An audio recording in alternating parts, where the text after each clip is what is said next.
জানি না কপালও কিতা আছে আইলনি কোনো জেল বাটো কয় আস্তাগফিরুল্লাহ ইন্নাল্লাহ গফুরুর রহিম আস্তাগফিরুল্লাহ ইন্নাল্লাহ গফুরুর রহিম।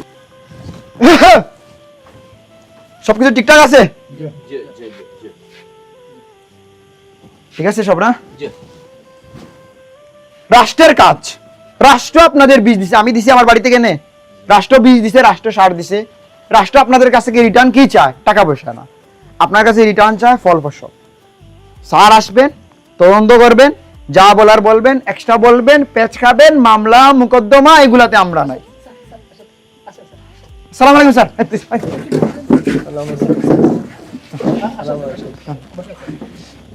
সবাই ভালো আছেন? মুরব্বি ভালো আছেন তো? হ্যাঁ, জি জি স্যার ভালো আছেন। আমি খুবই গর্বিত এবং আনন্দিত যে আমি আপনাদের মতো লোকের কাছে আমি বসতে পেরেছি।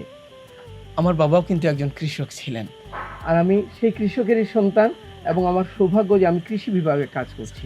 এরকম কিছু অফিসাররা এইসব কৃষকদেরকে মাথার উপরে খামোকা তুলে।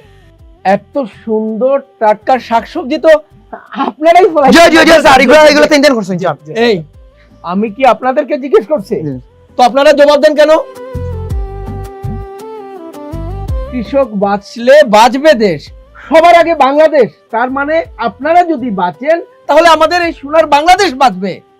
আমার খুব গর্ব হচ্ছে যে আমি একেবারে তৃণমূল পর্যায়ে আপনাদের পাশে এসে বসে আমি কথা বলতেছি, এবং সরকার চাচ্ছে যে আপনারা বাঁচলে আমাদের এই সোনার দেশ বাঁচবে। এই আগামীতে ওনাদেরকে দ্বিগুণ সার দেবেন, দ্বিগুণ বেচে দেবেন। স্যার স্যার ও আপনি পাওয়ান তো দরিয়া স্যার স্যার আমি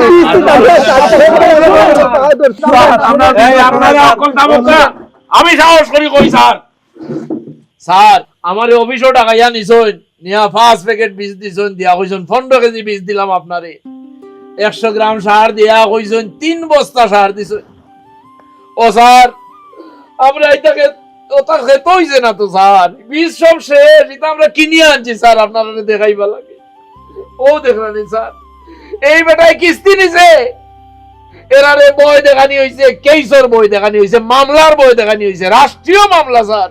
স্যার আমার বাবারে 4-5 বীজ বিসি দিছে, দিয়া কইছে এগুলো সরকারি সম্পত্তি।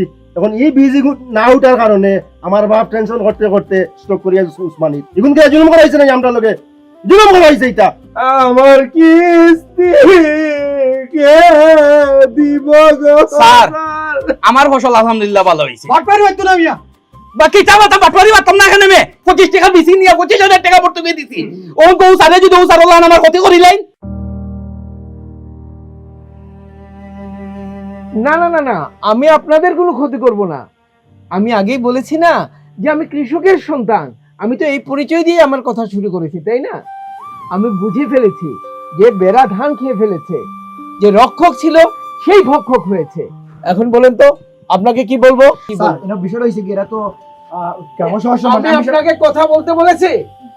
আপনি সুজা ঢাকা, এখন আপনাকে সংযুক্ত করা হলো, আপনি অফিসে যাবেন না, আপনি সুজা ঢাকায় চলে যান। যান, আমার আর কিছু বলার নাই। আমি একজন কৃষকের সন্তান হিসেবে আপনাদের কাছে ক্ষমা প্রার্থী।